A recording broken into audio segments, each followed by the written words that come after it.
Daily Broadside at 966 this morning. Yeah, some people can classify it this morning. I think it was like 24 when I left at like 5:45. Some people would classify that as cold as a witch's titty. And I was like, what in the hell's the etymology of that silly phrase? And here's what it is. All right, I'm ready to tell you what it is. So back in the 16th, 17th century, you had witch hunters and demon hunters. Probably a pretty cool job.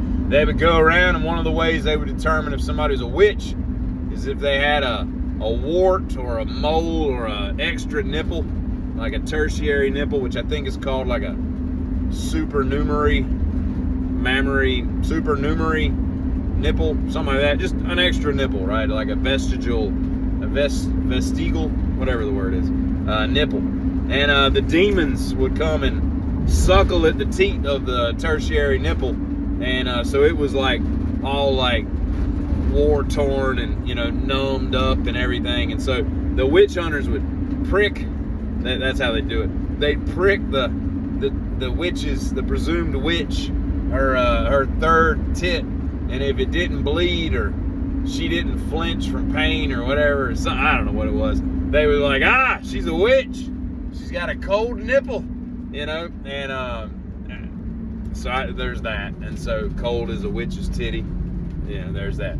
And then there's the one where, like, back in like the days where we would like set sail on pirate ships and stuff, and the Nina and the Pinta and the Santa Maria, I don't know if they had cannons on board, but they would have, the witch's tit would be called, the brass bra would be the plate that all the, the pyramid of cannonballs would sit on. It was called a witch's tit or a brass bra because it was a brass plate that all the balls sat on, right?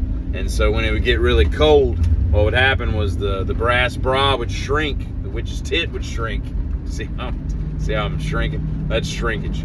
And I was in the pool, and then all the balls would start moving around a little bit, and people would be like, "It's as cold as a witch's titty."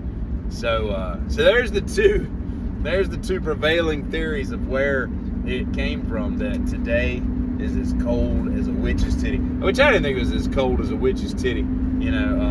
It was cold enough that when you touch something metal, it was a little tingly, but I wouldn't call it a witch's titty. I reserve witch's titties for like 15 and under, you know what I mean? So there's that. And Jake Paul's jaw is in another county today, so I'm happy about that. Anyway, by the way, Logan Paul looks like a complete doorknob, just standing behind him everywhere he goes. Like, I know the dude has fought a few times. Like, go get in the ring, because you look, it's superfluous, just, feeding off the third tit of your brother. Anyway, y'all have a good one. Get it.